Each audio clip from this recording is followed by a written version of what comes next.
Hi, everyone. Thank you so much for being here. It's early, but this amazing space means that you don't have to feel bad not being in the sun because you can see it. So that's great. So I suppose I would say all my life, all my career, I probably have just continuously experimented with across disciplines, across kind of discourses, and so on and so forth. And the reason why my research really started to focus on the commons really was because I really found a space where I didn't have to talk about disciplines, where it was really where disciplines didn't matter. It's a discourse, it's a way of practice, it's a way of being. So you can be from whatever discipline within it. So that's where that all came from. And as a trained architect, the materiality of the commons became something that became interesting. And I don't mean just tangible materiality, but a much wider anthropological idea of materiality. So working so much through community art and urbanism in lots of different communities, especially in the UK, and also then watching the news, like seeing how the operations were happening at the university and all of those things, I was thinking there's something systemically not right. Something is ajar, something doesn't work. And so through kind of doing conferences like this, I came across the Network Society, which was written by Jan van Dijk in early 1990s, when the internet was kind of brewing at the time. And they started to talk about that today we are a network society and we are not an industrial society. Yet all of our institutions or the systems within which we operate is still based on an industrial model. So in that way, that's where you start to get things ajar. That's where social media impacts politics in a way that politicians don't understand what's happening. That's why our university systems or the governance, this hierarchical university systems or museum systems or all of these things, the way they're running hierarchically kind of come to certain clashes and can't sustain experimentation or can't sustain certain things. And I just have to say, I'm talking mainly from a UK context, so I don't want to presume that this is kind of everywhere. So what also then is really interesting within that is where you see the dotted lines, which is where the relations are. So it's a similar period where there was a resurgence of relational thinking with Latour and actor network theory, or with relational aesthetics, with Bourdieu, or actually lots of relational thinking was happening. But actually, systemically, we just talk about it. We don't actually systemically use relational thinking because it's so intangible as a way we govern or as a way we might do things. So what does it mean if relationships were a space within which we could actually feel things? So that, for me, was also the really important aspect of the commons. Their bricks and mortar are relationships. And so that became a very big part of my research in the quality of those relationships. I won't go into it now because there's not enough time. So I'm just kind of going through like massive bits to get context over to you. This is I don't know how many of you know about the Doughnut Economics, but I was really struck, love the book and love what Kate talks about, but I was really struck by this list that she had, which wasn't graphic like this. It was just a list, very innocently, in one chapter, which she says this is the 21st century, or should be the 21st century priority list, with the earth on the top, society, economy, which is diverse, the household, which is never considered in our economic model, so therefore care is not considered in it's just given by the household over there. And then, really interestingly, the market, the commons, and the state, or the public, were in the middle of her diagram, almost as these institutional fulcrum around which we can position where we labor or where we work, you know. And she said that actually those three need to work together. It's not about the hegemony of one over the other. It's not about the market being all over everything, which is what we suffer in the UK as uber neoliberal kind of context, or that the state has to be controlling everything. Or so it's they all have very different logic. They all have very different purpose, and they have to work within their own purpose and work in collaboration. But what we do have, where she had the power at the bottom, this is what we have. I don't even think that's a nice diagram, let alone, you know, a good structure. So you have the power on the top, constantly vying for power, and not many people like me talking about power, but, you know, tough. We have to talk about it. The market, the economy, trade, finance, business. Then comes, now let's talk about the earth, maybe, if it's financially viable, or society, if it works within our other systems. The state, again, in a British context, the state being undermined more and more, and the commons, forget about it, they're right at the bottom. So then if we have these kind of three spheres, then the public, the private, and the commons. And the way that I would talk about the commons is the sphere of community, the sphere of bottom up, and the sphere, it's not, the state is public to all of us. So the logic of the public is it's open to everyone. So when you have public which is open to everyone, you can't be specific. You can't, you know, you leave people behind because you have to do averages. Yeah, you have to do averages because the public is an average. So Habermas talks about this as well. It's the big public. The commons is a much more confined unit of communities of interest, or communities, could be neighborhoods, it could be. Now, the biggest design problem in the commons at the moment, again, which isn't being really developed, it is being developed but hasn't been developed, is what is the boundary of access. So with the private, the boundary of access is money. Yeah, so you can access things in the market by paying for it.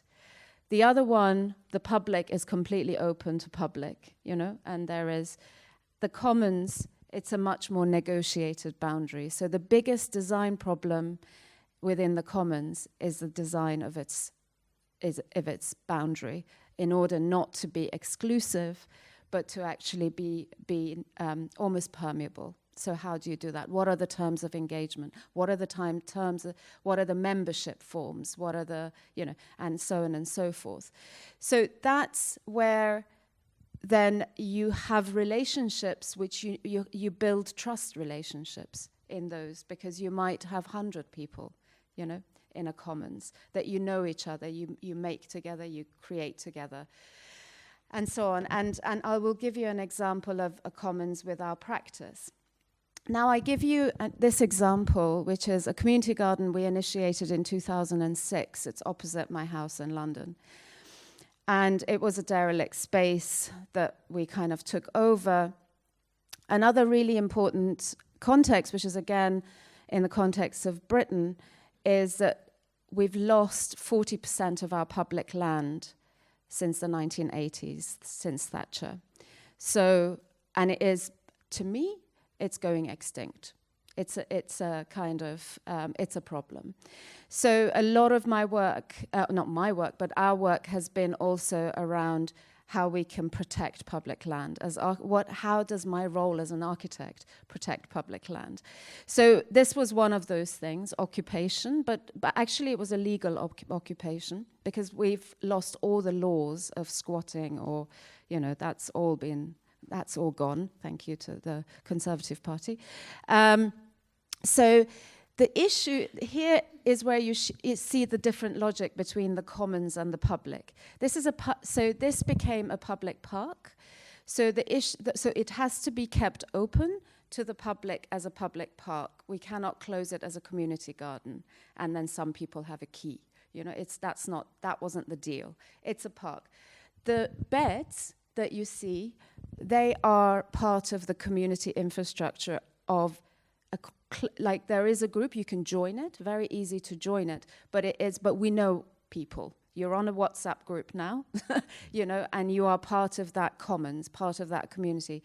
They grow the food. It's not an allotment situation. We grow the food together, we take care of the place together, so on and so forth. But because it's a park, anybody comes in and takes the food that we were supposed to then do towards a harvest garden for the community. Because these two have such different logics that to people it's not clear. They're just saying, well, it's a park, they're growing it, I take it, you know, it's for everyone.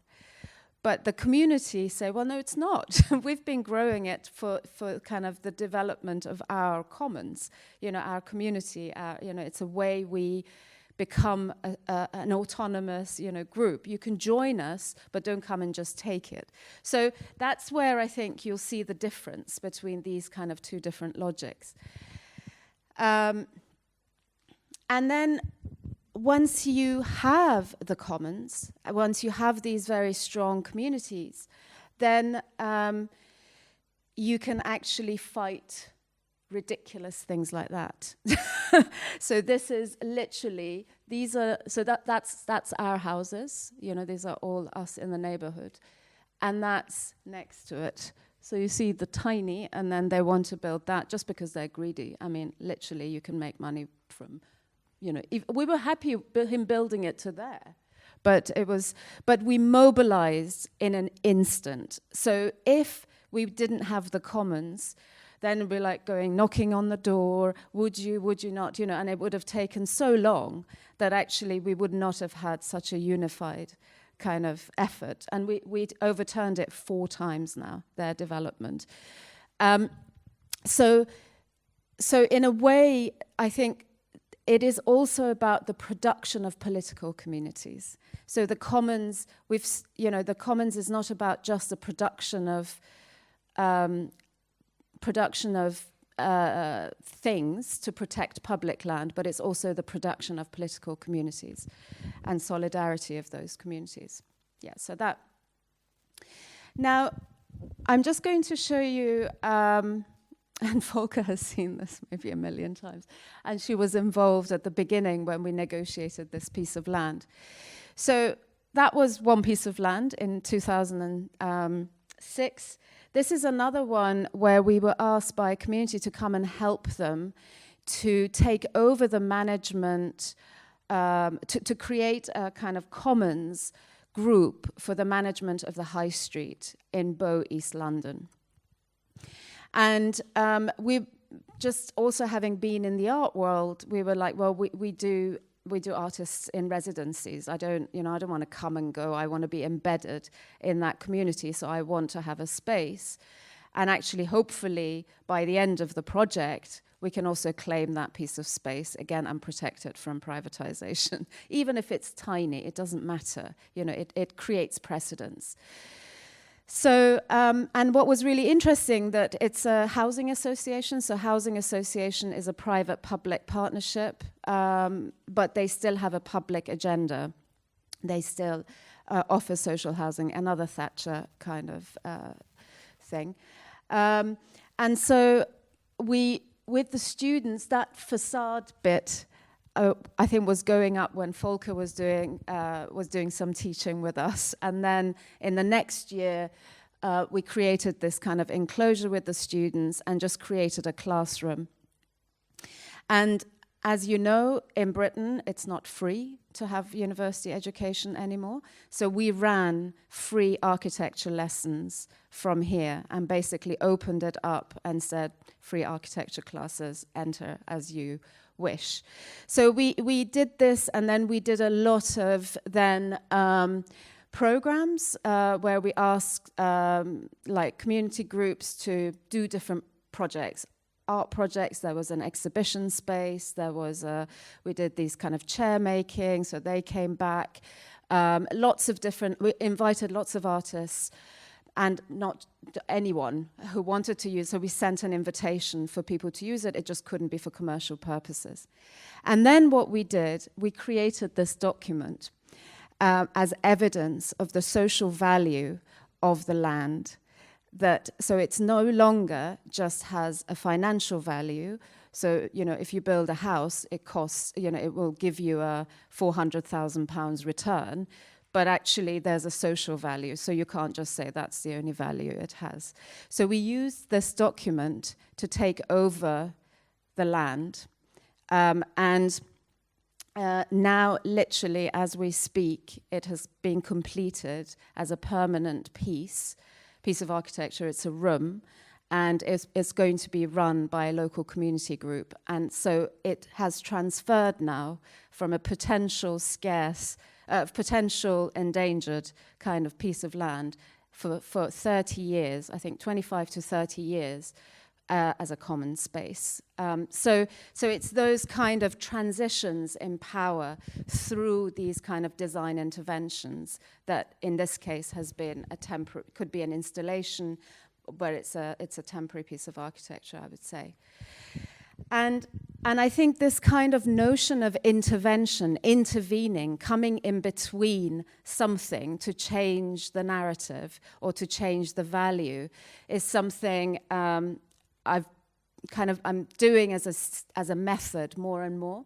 And this is, I don't know how many of you know, around the woman life freedom movement in Iran. And so this is a 3D digital sculpture that came from one of the posters from Woman Life Freedom that we created with some students at Central St. Martin's. And using Spheroid Universe, Metaverse, we placed it in the People's Park in Tehran. And I can play the video. Yeah. So it's funny that they're taking photograph of a physical sculpture, and through the app, I send some of my friends to go and find the sculpture in the park, in the place, in Tehran, and then start to circulate it on WhatsApp for other people to go and see this kind of sculpture, which, would be taken down immediately if even in a smaller size. But they can't, because it's decentralized and they can't trace it back to who's actually put it up there. So there it is. It walks with you. But in a way, I find this is where, so some of the text stuff I'm putting in there I literally have been looking at this stuff for a year and a half. So they're a bit like I'm throwing things at you as things that are in my brain at the moment to be exploring. But the amazing thing with this is that you can make it huge. You can make it really big. It could be a really big sculpture. So I'm doing quite a lot of also alternative, she's snapshotting it. You can also do quite a lot of alternative, like exhibition, for example, at the Tate. You could do, and people could go and see it with this app as a critique of maybe the collection there. So I think there's a lot of disruptive things around this that I'm actually finding really interesting through this kind of whole concept of intervening. And then in the same place where there was that hut, we just kept going. So then we took over 3 different gardens in the same area and created actually a group across different housing estates, because they weren't talking to each other. So across different housing estates, we just created these orchards and community gardens and created a federation almost called Edible Bow, where they all govern. So for the first time, they come together. I've become also a bit obsessed with governance. So they would, so that becomes a way in that governing that they come together. Again, we created another one of those documents to kind of resist their erasure and resist them from being moved. And again, that created a new political community. So you kind of start to have these multiple political communities in a neighborhood that also know each other, so in terms of mobilization to what it is that that community really wants.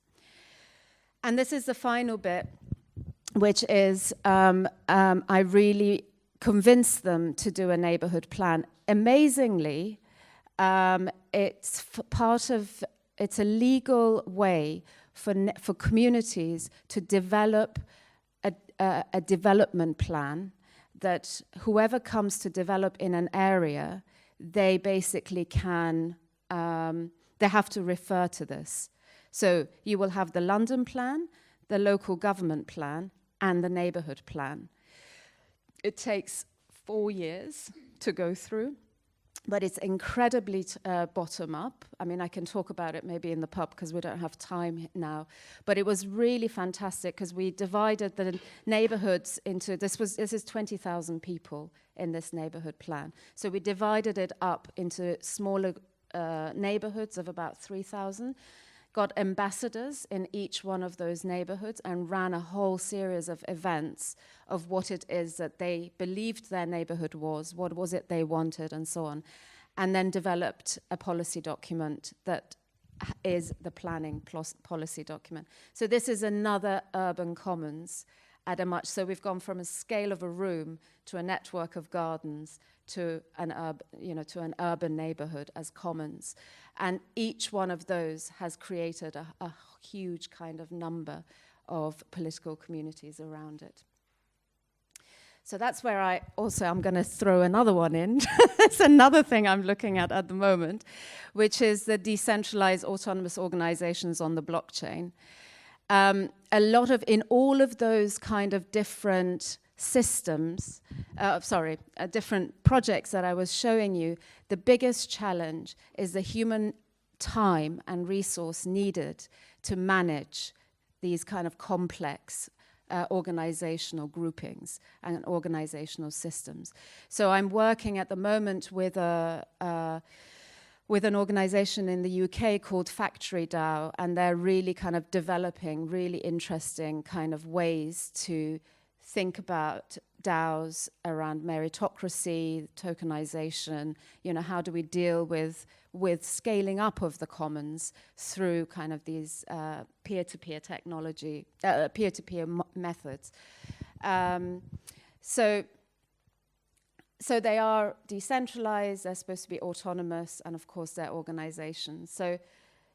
So that's, and the one that I'm working with them at the moment, but it's really early stages, is Reclaim the Commons as a meta-DAO, with then sub-DAOs, with autonomous sub-DAOs. For example, the neighborhood plan, the group, the common room group with the room, and public works, kind of NFTs if we do them, or so these all it almost becomes a way to start a social movement, or it becomes a way to start to create a much larger kind of system.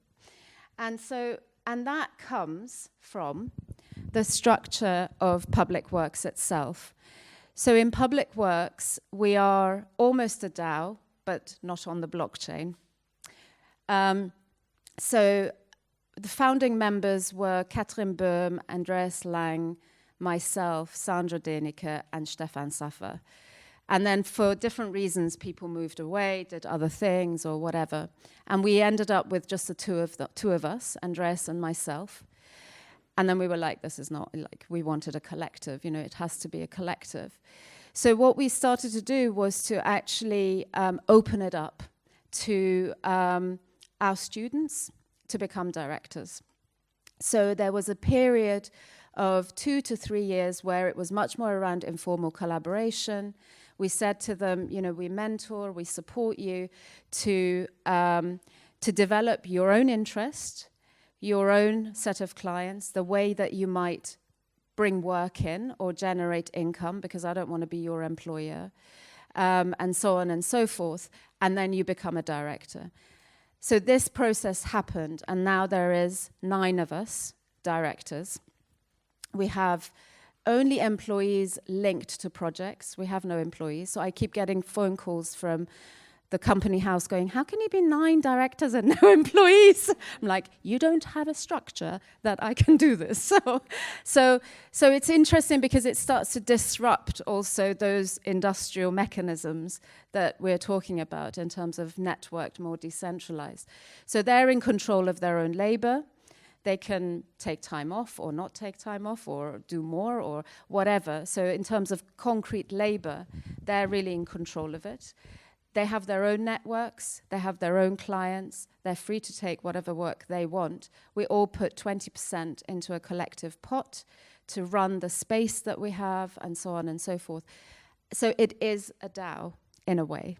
It's decentralized, there is autonomy within itself and those other people, and and it's obviously an organization. Maybe we don't bother with that. So in terms of the materiality,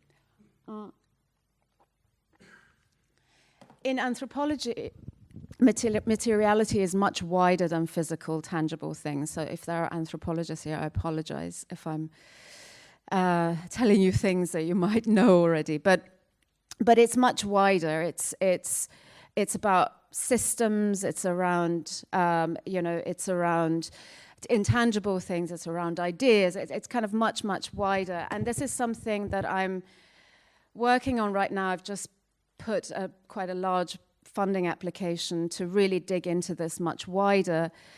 So what I'm just talking about right now to you is more the general principle within which came out of my PhD and the research to date. But majority of material objects, whether they're art or design or I'm talking about physical here, they are produced or circulated either in the system of the state or in the system of the market. So you either, produce this to sell, or it's a commission from the state and it goes back into that system. The reason for that is that both of them have an economy. That is the reason. So the commons don't have an economy. That's something we have to really work on in terms of what is a fund, what's a commons fund. So that in a way is one of the issues that needs to be addressed. And there's been a lot of kind of talk with Baudelard's system of objects and Miller on materiality. There's a lot of critique of materials within the private and the consumption commodities section. But in a way, when we start to kind of do a project, then it's to think about that materiality. This is kind of a method that, or a diagram that we're starting to explore. The first thing, conception and intention. So in a way, we were talking about that last night, that if the intention is not authentic in terms of what it is that you really want to do, and you don't follow through, things could change. So if your intention is to put something into the market and make as much money as possible, then don't come back and go, yeah, but it's nice if it's social as well. I mean, it could be, but your biggest intention is somewhere else. And I think you have to be really quite critical about where the intention of the project is. If the intention is to create common pool resources for the commons, then that's the intention. And I think, of course, you will move around. Nothing is linear ever, but it's always good to check back. What is its level of agency, that intention? What is its usefulness or function beyond, what is its function beyond just being purely useful? Or what is it useful for? So again, a wonderful exhibition and book by Gavin Grindon and Catherine Flood on disobedient objects was that with disobedient objects, the function is the disobedience. The function is not how it necessarily, why it's well crafted. It might be well crafted in terms of the change it wants to make, but it's not well crafted in terms of how it's put together as a you know, as an object. So it's kind of, where is the intention there, and what are the systems within which they start to give value and circulate. The production I've been talking about as well, does the production become the production of the social as well as the production of the things? So that's why I was talking about the political communities that are produced and the communities of practice. And also what does that look like when you focus on relationships? What is the production technique necessarily? What impact does that on ecology, on the planet, you know, so all of those. What are the labor forms that are in it? You know, if you're having lots of volunteers, what does that mean? Is that people have time and privilege with time, so that those are the people who have a voice? Or, you know, I think that, again, that criticality of what I labor for, and I put my money, like my time and labor into, but also in terms of the labor of others that you're getting into. So again, another thing that I find really interesting with NFTs, as controversial as it is that we were just thinking, well, in public works, we have like an archive of 20 odd years of digital art in there. So what do we do with it? You know, and they've been produced with others, but actually we've kind of had more or most of its benefit. So what if we sell them as NFTs and code it so that some percentage goes to those communities that we worked with to distribute the wealth and the authorship through the NFTs. So you can have different wallets within which you can code and you can distribute that kind of wealth, and you can distribute the authorship. And I think that those things are the things that makes me quite excited. And then that goes back to this labor a little bit as well, because are they getting paid on top? And then the cultural common good objects. So what are those objects? This is tangible. But, well, actually, cultural common goods as I said, they don't have to be tangible. I wrote objects here. But so, for example, the books that negotiated the land, they become part of that kind of, with agency, they become these common good. The objects which in the community, in that sphere, have allowed us to claim or shift power or to contribute to that community's strength, kind of have become part of that kind of system. And so that kind of, and they don't have to be objects, they can be events, they could be services, but they are specifically for the benefit of that, by them, for them, at the moment. You know, I'm not saying this is perfect or is the answer. So these, and then what are the forms of exchange? Do you sell them within that context? Are they reciprocated? Are they? So this is a project called Transacting a Market of Values, which was an art project with Chelsea College of Art and Public Works, where it was all around value exchange. It was, you know, it wasn't around exchanging money. But again, tokenomics. When we're talking about tokenomics, how can that be something that's interesting around exchange within the commons? So could we then start to really imagine, rather than a private-public partnership that we hear all the time, a kind of empowered commons sphere, which then we're talking about a commons-public partnership. So that's me. So thank you.